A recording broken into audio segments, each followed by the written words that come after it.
दोस्तों नमस्कार। उत्तर प्रदेश में विधानसभा चुनाव की तैयारियां शुरू हो चुकी हैं। उत्तर प्रदेश में समाजवादी पार्टी इस बार दोगुने दमखम के साथ चुनाव लड़ने की योजना बनाती हुई नजर आ रही है, चुनाव लड़ने की तैयारियां करती हुई नजर आ रही है। खबर यहां तक है कि अखिलेश यादव इस बार विधानसभा चुनाव में खुद पार्टी के किस प्रत्याशी को चुनावी मैदान में उतारा जाए, ये किसी सिफारिश पर नहीं बल्कि सर्वे के आधार पर खुद ये फैसले ले रहे हैं कि स्थानीय स्तर पर आखिरकार किसी पार्टी की किसी भी कार्यकर्ता की मजबूत पकड़ कितनी है और आखिरकार यदि मजबूत पकड़ है तो चाहे नया कार्यकर्ता ही क्यों ना हो, जो पार्टी को जीत दिला सकता हो, उस पर दांव खेल दिया जाए। लेकिन खबरें कुछ परिवार से भी सामने आ रही। खबरें प्रतीक यादव के निधन के बाद परिवार से इसलिए सामने आ रही हैं क्योंकि प्रतीक यादव के निधन के बाद से पूरा परिवार गमगीन था और विधानसभा चुनाव को मद्देनजर रखते हुए जिस तरीके का माहौल उत्तर प्रदेश में तैयार हो रहा है, उसको देखते हुए अखिलेश यादव परिवार के कुछ सदस्यों को भी सुरक्षित सीटों से चुनाव लड़ाने की तैयारियां कर रहे हैं। दरअसल इस बार खबर यह भी सामने आ रही है कि अपर्णा यादव को समाजवादी पार्टी अपने खेमे में लेने की भी तैयारियां शुरू कर चुकी है। इस पर चिंतन मंथन हो रहा है। पार्टी के सूत्रों ने बताया है कि चाचा शिवपाल यादव ये चाहते हैं कि प्रतीक यादव के निधन हो जाने के बाद अब अपर्णा यादव मुख्यधारा की राजनीति में समाजवादी पार्टी का साथ दें। अपर्णा यादव समाजवादी पार्टी के साथ ही चले, जिससे कि कहीं ना कहीं उत्तर प्रदेश में उन्हें एक मजबूत जनप्रतिनिधि के तौर पर पहचान मिल सके और समाजवादी पार्टी की किसी सुरक्षित सीट से चुनाव लड़कर वो विधानसभा पहुंच सके। अपर्णा यादव प्रतीक यादव के निधन के बाद से बदली हुई नजर आ रही।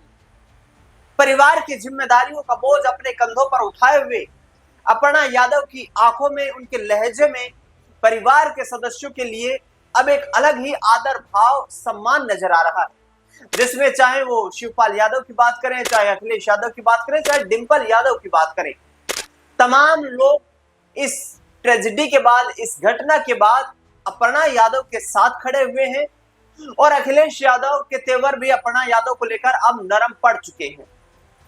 साल 2017 में अपर्णा यादव ने समाजवादी पार्टी की टिकट से चुनाव लड़ा था और लखनऊ कैंट से चुनाव लड़ते हुए उन्हें रीता बहुगुणा जोशी के हाथों करारी हार का सामना करना पड़ा था। उसके बाद से 2022 का वक्त आया।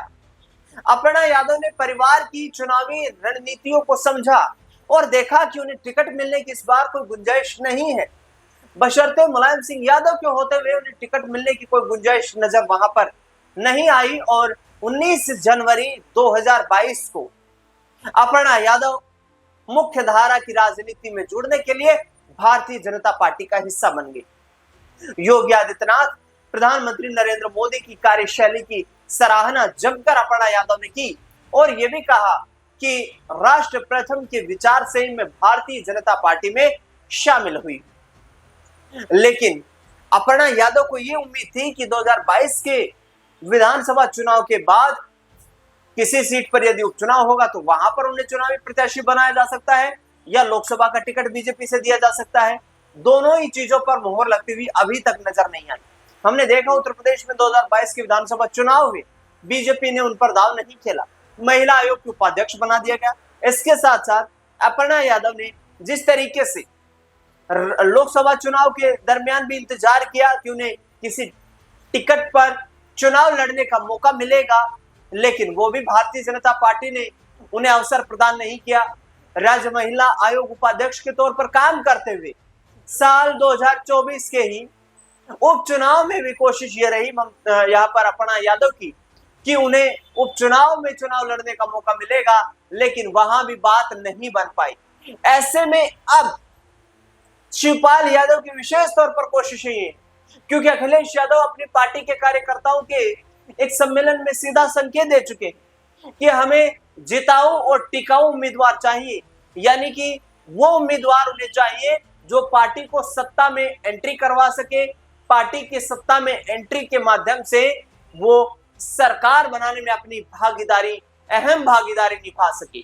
और ऐसे में चर्चा अब ये है, सूत्र जहां तक जानकारी दे रहे हैं कि अपर्णा यादव करहल विधानसभा सीट से चुनाव लड़ सकती हैं, जबकि कन्नौज लोकसभा सीट की किसी सुरक्षित विधानसभा सीट से तेज प्रताप यादव को चुनावी मैदान में उतारा जा सकता है। करहल विधानसभा सीट से, बशर्ते वो समाजवादी पार्टी में यदि शामिल हो जाती है तो ये संभावना बनती नजर आ रही है कि उन्हें करहल से चुनावी मैदान में उतारा जा सकता है। जसवंत नगर से शिवपाल यादव के ही चुनाव लड़ने की खबरें तेज हैं। इसके साथ साथ अखिलेश यादव के चुनाव लड़ने की चर्चाओं पर अभी चिंतन मंथन हो रहा है, क्योंकि अखिलेश यादव ये चाहते हैं कि वो उत्तर प्रदेश के एक बार फिर से मुख्यमंत्री बने और किस सीट से वो चुनाव लड़ेंगे इस पर सियासी चिंतन मंथन हो रहा है। करहल सीट को यादव परिवार की घरेलू सीट और बेहद करीबी मजबूत पकड़ वाली सीट मानी जाती है, जहां से यादव परिवार के कैंडिडेट को चुनावी मैदान में हराना काफी मुश्किल है। और ये करहल विधानसभा सीट 2022 में अखिलेश यादव के लिए भी ट्रम्प कार्ड साबित हुई थी, जब उन्होंने विधानसभा का चुनाव इस सीट से लड़ा। लेकिन जब 2024 के लोकसभा चुनाव में अखिलेश यादव कन्नौज के लोकसभा सांसद बन गए तो उसके बाद ये सीट खाली हो गई थी, जिसके बाद तेज प्रताप यादव जो कि अखिलेश यादव के भतीजे हैं, उन्हें चुनावी मैदान में उतारा गया और वहां से उन्होंने एक बड़ी जीत दर्ज की। लेकिन इस बार अपर्णा यादव के घर में जो इतना बड़ा हादसा हुआ है, जो प्रतीक यादव इस दुनिया को अलविदा कह चुके हैं, अखिलेश यादव, डिंपल यादव, शिवपाल यादव ये चाहते हैं कि अब अपर्णा यादव परिवार के साथ मिलकर राजनीति करें और परिवार के साथ मिलकर राजनीति करते हुए किसी सीट से चुनाव लड़ाने की उनकी तैयारी हो रही है। देखना बेहद दिलचस्प रहेगा कि आने वाला वक्त आखिरकार क्या अपर्णा यादव इस पर विचार करती हुई नजर आती हैं कि वो परिवार के साथ मिलकर अपनी एक मजबूत छवि परिवार की राजनीति के तौर पर स्थापित कर पाए, जिससे कि आने वाले वक्त में भविष्य के राजनीति में उनके राजनीति के रास्ते जो हैं वो ज्यादा यहाँ पर खुले हुए नजर आए और अपर्णा यादव जो राजनीतिक तौर पर इस वक्त भारतीय जनता पार्टी से जुड़ी हुई है, उन्हें राजनीतिक तौर पर समाजवादी पार्टी की नेत्री के तौर पर पहचाना जाए उत्तर प्रदेश में। राजनीतिक पंडितों का यह भी मानना है कि अपर्णा यादव भी इस विचार में है कि अभी तक उन्हें जिम्मेदारी नहीं दी गई। बीजेपी के उन फैसलों का उन्हें इंतजार था, उन्होंने लोकसभा चुनाव का इंतजार किया, उपचुनाव का इंतजार किया, लेकिन वहां पर सिर्फ उन्हें निराशा ही हाथ लगी। प्रतीक यादव के साथ विवाद भी हुआ था इस साल 2026 में ही, 19 जनवरी को विवाद हुआ।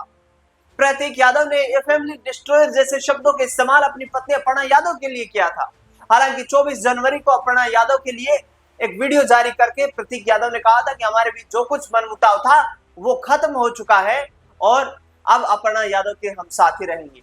लेकिन 13 मई को जिस तरीके से प्रतीक यादव का निधन हुआ उसने सबको हैरान कर दिया, परिवार के सदस्यों को की अंतरात्मा को तोड़ दिया। अखिलेश यादव उस दौरान काफी भावुक नजर आए। अपर्णा यादव और बेटियां जो पदमजा और प्रथमा हैं, उनके लिए उनके दिल में एक अलग सी जिम्मेदारी नजर आई, उनके चेहरे पर एक अलग सी जिम्मेदारी नजर आ रही थी, जिसके माध्यम से वो ये दर्शाने का प्रयास कर रहे थे कि परिवार का बड़ा सदस्य होने के नाते मैं अपने परिवार को एकजुटता के साथ आगे लेकर बढ़ चलूं और प्रतीक यादव की कमी इस परिवार को महसूस ना होने दूं। अब देखना बेहद दिलचस्प रहेगा कि आखिरकार राजनीतिक तौर पर अपर्णा यादव, क्योंकि पारिवारिक संबंध काफी मधुर नजर आए थे, तो क्या राजनीतिक तौर पर भी अपर्णा यादव यहाँ पर परिवार के साथ चलने को तैयार होंगी? क्या विधानसभा चुनाव 2027 से पहले अपर्णा यादव कोई बड़ा फैसला लेती हुई नजर आएंगी? क्या अपर्णा यादव को समाजवादी पार्टी के साथ चलकर अपने राजनीतिक रास्ते को मजबूत करना चाहिए या भारतीय जनता पार्टी के साथ ही बने रहना चाहिए? आपकी राय प्रतिक्रिया का हमें कमेंट बॉक्स में इंतजार रहेगा। अपनी राय देना बिल्कुल ना भूलें। इस खास रिपोर्ट में फिलहाल के लिए इतना ही। देश दुनिया से जुड़ी बड़ी खबरों के लिए लगातार बने रहे हमारे साथ। धन्यवाद।